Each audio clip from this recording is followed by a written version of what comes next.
Hi friends. I have been wanting to do this project for such a long time, and over the summer I finally decided it was time to make it happen. It is currently December 16, and I started this thing in July, so it's been on and off for a while, but I'm so glad that I finally get to share this doll making process with you. This will be my second time ever making a doll. I did make one 2 years ago. It was one of those Coraline mini-me dolls. This is the extent of my doll making experience. Because I am a beginner, I decided to make this doll's complexion similar to my own, because those are the features that I'm most familiar with. All right, let's jump into it. I'm at Hobby Lobby right now. I'm gonna look for some beads to use for all the joints on the doll. I don't want to do anything too crazy, so I sketched out a simple design last night. I think it's simple now, but later I'm gonna be like, why am I doing this? I also ran into a shopping cart with my car in this parking lot. It looks a little lost, so we better bring it back to its home.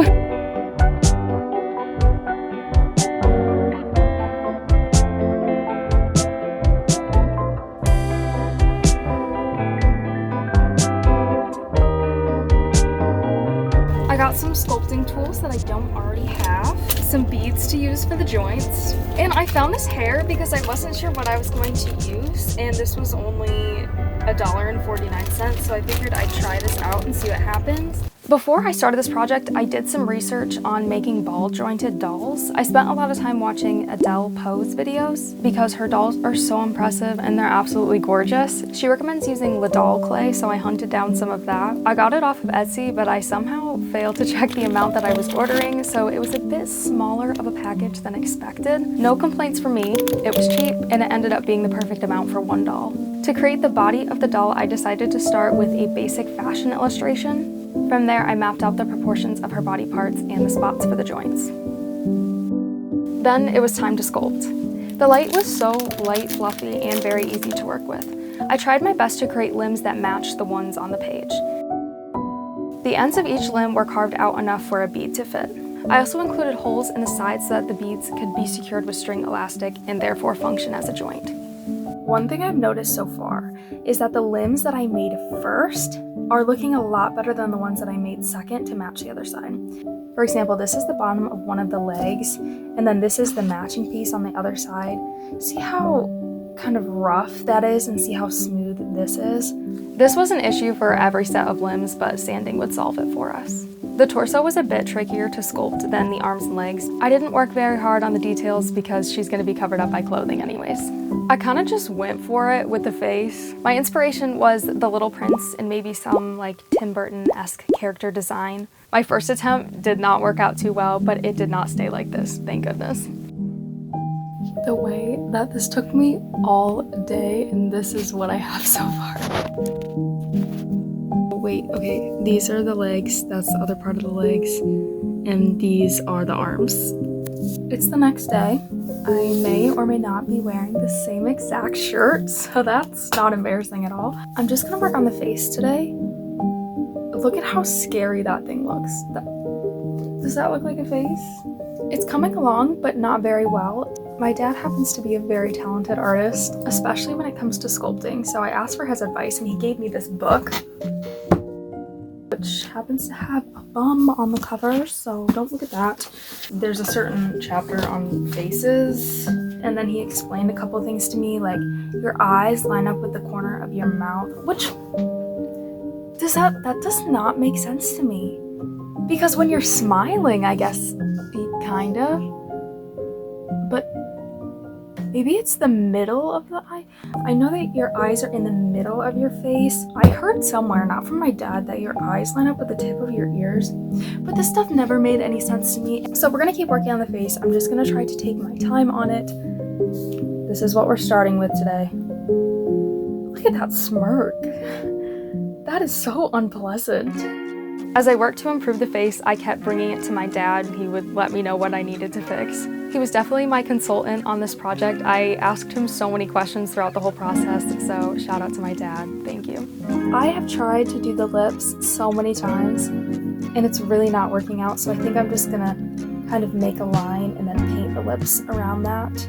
I can't make a straight line today. I feel like it's too far down on the face right now. The nose is so crooked. I feel like they gotta go up in the corners, or maybe we add a little like dot. Oh my goodness, we should add dimples. Okay, I feel like it's still too far down on the face.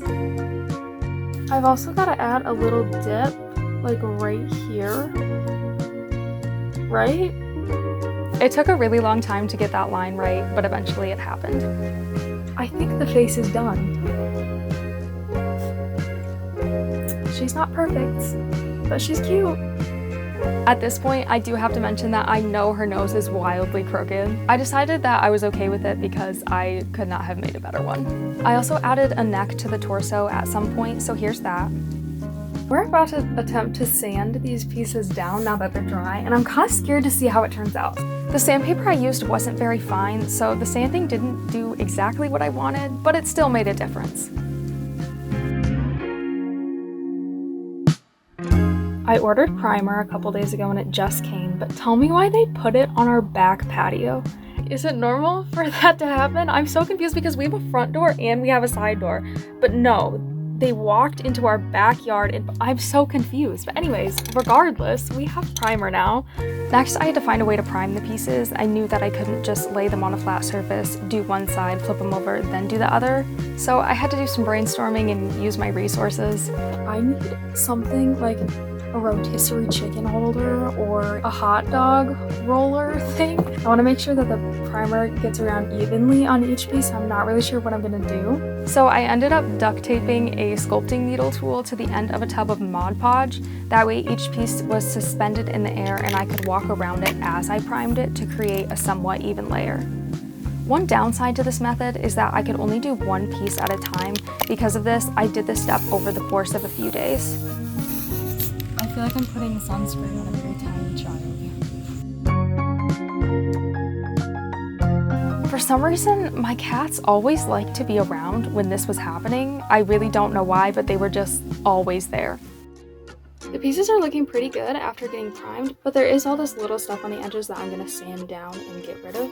I found that the sandpaper was too rough and it was taking more off the pieces than what I wanted, so I decided to use a cloth instead.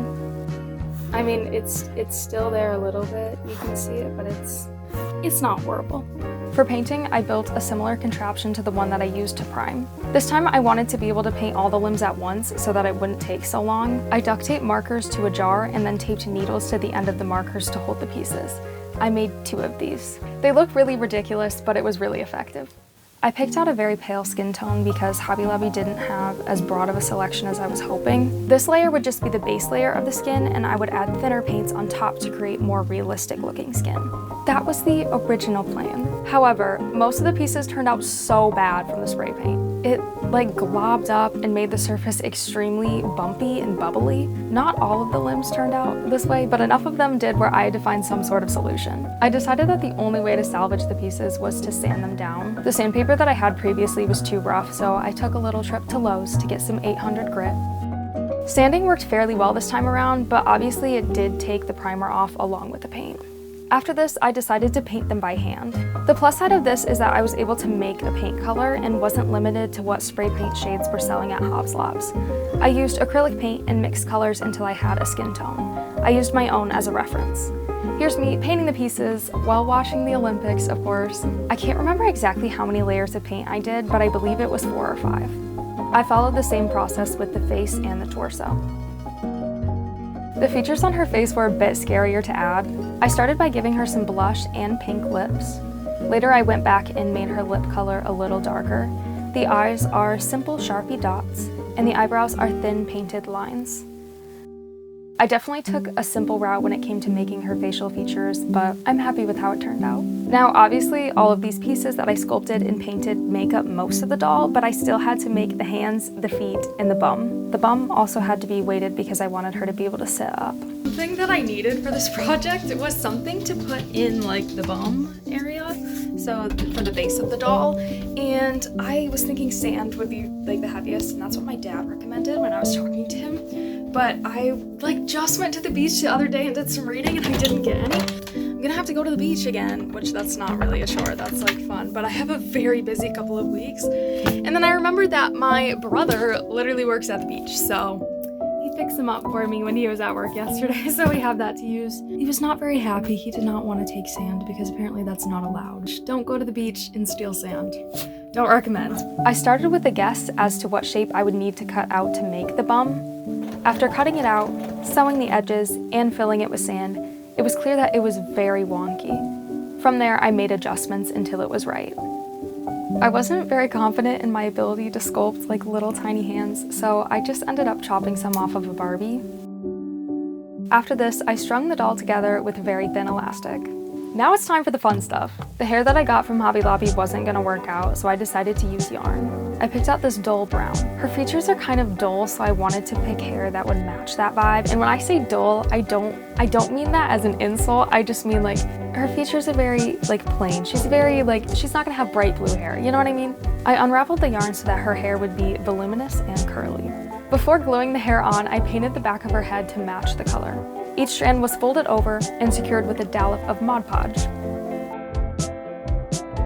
After this, I gave her a little haircut. To the salon!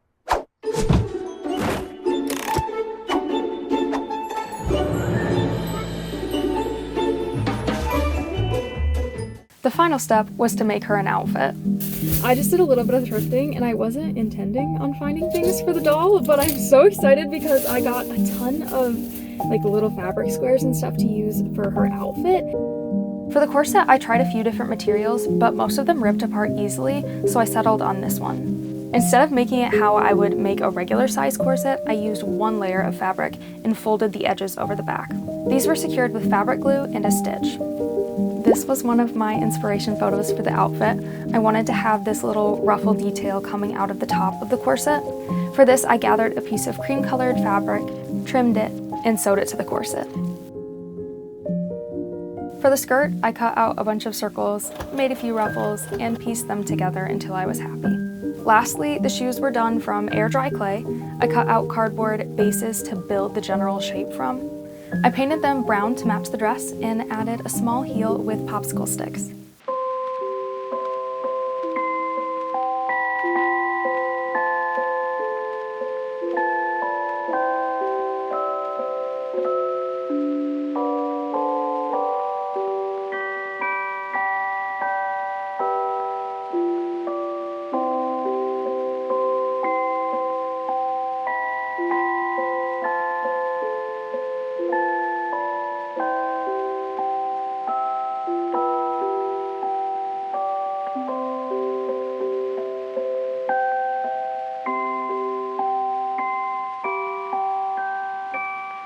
Let me know what I should name her in the comments. I do already have an idea, but I'm totally open to suggestions, so let me know.